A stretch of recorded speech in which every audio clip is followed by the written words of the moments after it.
Chapter 8, 7 T's. I popped my head into Mr. Richards' office. He was eating fritai, diri, ak pickles. His wife was Haitian and always prepared his lunches. Yesterday he had a big bowl of légumes avec jus tomate. Mr. Richard, I would like to use 7 of my vacation days, I said. He stuffed his mouth and gave me a thumbs up. I went to the front desk and told Anne that I was taking off. She marked the calendar and updated my schedule. Mildred, I am going to London for a week to see Devon, I said excitedly. That sounds wonderful. What do you plan to do? She inquired while pouring me a cup of Earl Grey tea. Well, I hope he would like to go sightseeing or dinner or dancing. I am open to anything. He is such an interesting person, and I would love to see whatever London has to offer, I said, scrolling through Kayak. I did everything all at once, flight and hotel. I booked a room with a hot tub at the Hotel Raphael. I hope the photos are accurate. I really hate to be disappointed, I thought. Mildred gave me a big hug and wished me safe travels. I got home and called Devon. Hey, I am coming to London next week. You think you will have time to hang out? I asked, forgetting all about asking him beforehand. Shoot, what if he has plans? I should not have booked anything. Ugh, I was kicking myself. I am off next week. The office is under construction. We had a big leak the other day, he said. I smiled from ear to ear. That's great. I mean, not great about the leak, but that I will be able to see you. I chuckled nervously. He laughed as well. I will be staying at the Hotel Raphael. Is that close to you? I asked, prancing around looking for my suitcase. Yes, it is. I'm going to finish up more paperwork. I want to give you my undivided attention. I would not like any distractions during your visit. Plus, I want to plan out our itinerary, Devon said. After we hung up, I packed my suitcase. I was just imagining a hot, steamy soak with my herbal tea petals. Of course, Devon would be by my side, but first I wanted to finally see his face. After all this time, I was going to put a voice in all the life stories I heard to a face. To the airport, off the plane, past the concierge, and into a shower. Now settled, I called Devon. I have arrived, I cheered. Safe travels. I'm glad, he chuckled. Put on your best but laid-back outfit. The Millennials and Zenjis created an awesome cafe downtown. I have reservations for us at 4 p.m. I will text you all the info. Oh, please make sure to wear purple. Okay, no problem, I said as we hung up. I arrived as he did. We were both in purple. Hello, my queen. You look like royalty, he charmed. Devon was tall, light, and so handsome. I blushed and complimented his style. Our first date was extraordinary. His aura was so enticing. He ordered us each a milk tea, masala chai tea, and chocolate crumpets with clotted cream. This is absolutely delicious, I exclaimed, wiping crumbs off my face. Afterwards, we took a walk around York Gardens. Devon talked about his childhood, and we played with the gym equipment. Devon walked me back to the hotel before it got too late. As I reached in for a hug, Devon planted a kiss on my forehead. Again, I couldn't help but blush. The next day, we picked up spiced green teas to go and went sightseeing. Once we arrived at the Plantation Wharf Pier, Devon said we were going to go for a ride. We took a ride down the River Thames. We got off at the Putney Pier and took a walk across the Putney Bridge. Devon and I took a lot of pictures of each other in the Fulham Palace walled garden. The garden was absolutely beautiful. We had dinner at Fisher's London and talked about life. Another radiant day Devon had planned.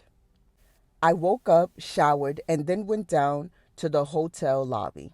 I decided to have a popular British breakfast of sausage, streaky bacon, eggs and tomatoes with the addition of griddled baked soda farls and potato bread. Can you say absolutely scrumptious? I got a notification on my phone. It was Devon sending me an address and time to meet him. We went to see a show at the Batterseas Arts Centre. Would you like to try our citrus tea with tarragon? We also have a selection of bourbon biscuits, Galaxy Minstrels, and Jaffa cakes, the hostess said as she showed the assortment. We both had the tea. Devon bought all three of the snacks for me to taste. See which one you love, like, and hate, he smiled, placing them in front of me. He opened a napkin for me. I opened the packages and poured a few from each package. The biscuits were too chocolatey, as were the minstrels. The Jaffa cakes were the only snack I could deal with because of the passion fruit flavor. Well, two were a miss. Only the Jaffa cakes I can say I liked, I stated. Devon nodded his head. The announcer let us know it was the intermission time. Devon said, "I will be right back." He smiled and rushed off. I sat observing the theater and taking in the vibe. I was enjoying London. The culture was so beautiful. Devon came back just as intermission was finished. He had Lancashire Eccles cakes in his hand. He put them on the table. "Try it," he endorsed. I took a bite and my eyes lit up. OMG, I thought as my taste buds went on a wild ride. "This is amazing. What is it called?" I said, stuffing my mouth. Devon wiped his mouth and said, "Eccles cakes." This mix of currants, lemon, and spices were euphoric. We enjoyed the last bit of the show, and Devon took me back to the hotel. This time, Devon gave me a hug and a kiss on the cheek. "I will see you tomorrow night," he said as he released his grip. I smiled and nodded. I slept until the afternoon. I made sure to put the Do Not Disturb sign on the doorknob for the maid. When I awoke, I said my prayers and ordered room service. I did not feel like going down into the lobby. I watched TV, ate haggis with neeps and tatties for lunch. I showered and dolled myself up.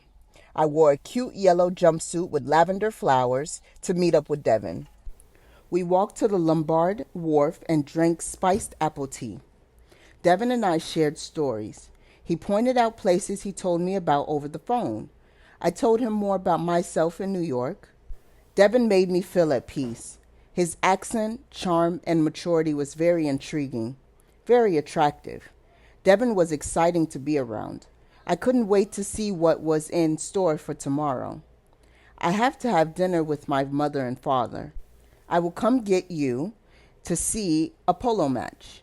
Be ready at 11 in the morning, he said. I did not want him to unwrap his arms. I held him a little longer and he held me a little tighter. He kissed my forehead and I knew I had to let go. "See you tomorrow," I sighed and released. At Hurlington Park, we watched and cheered on the teams. Devon picked up black tea hot toddies and sausage rolls for us. Later that afternoon, I was craving. I was enjoying the food in the UK. I ordered room service again. I had beef Wellington, bubble and squeak, and a bottle of Pimm's. I watched Black Mirror until I showered and got ready for bed. After all the wonderful sights and adventures Devon showed me, it was my turn. I sent him a text inviting him to my hotel room tomorrow. I let him know to come at any time. I let the maid come in to freshen up the room. I set up the room with tea candles. I made drinks and put 4 glasses by the hot tub. Devon texted me to let me know he was on his way. Even though we were going to get in the hot tub, I took a shower to cleanse and pray. I put on my laced rose petal robe. The hot tub was filling up. I added the herbal tea bath salts and waterproof petals. I heard the knock and I danced to the door. Devon's eyes scanned me from head to toe. Wow, hello, beautiful, as he kissed my lips. The moment I have been waiting for. Devon's lips were soft and warm. His hug lifted me up off my feet. The embrace had me giggling like a schoolgirl. How are you, love? How are your parents doing? I asked, walking him into the room. I am dandy. My parents are getting older, and it is showing. Father says mother is awfully forgetful. I will take her to the doctor next Tuesday. My younger brother was there as well. He was being his kooky self. Other than that, everything is okay, he said. Devon took off his coat and started to relax himself. I do not mean to rush, but I am yearning. Everything about you has me wanting to get to know you more. You have opened my eyes to so much, and I honestly would love to spend forever with you. Only if you would like to make this a relationship and build more. The long distance thing can be worked out as well, I said as I grabbed 2 glasses from the tub. Devon looked over at the tub, took off his shirt, and got a little more comfortable. Ah, is this a New York thing, where the women ask the men to start dating? I thought I was supposed to ask you to be my girlfriend, he chuckled. Not necessarily. I like being straightforward. I hope I don't seem impatient or pushy, I said. I walked over to the table and poured the cinnamon red-hot tea into the glasses. No, my love. I love that about you. It is very sexy. I also would love to call you mine, he said as he clinked his glass on mine. To us and our newfound forever, I smiled. We made a toast and sipped our drinks. Well, would you like to adjourn to the hot tub? I said, slipping my robe off. I got up and walked to the kitchen area. Devon got up from the couch, removing the rest of his clothing. I picked up the carafe of ginger root wine and turned around. My jaw dropped, my knees buckled, and my nipples hardened. Devon was well endowed, with a chiseled, tattooed body. We walked over to the hot tub. He grabbed the drink and set it in the ice bucket on the side table. He picked me up and stepped into the hot tub.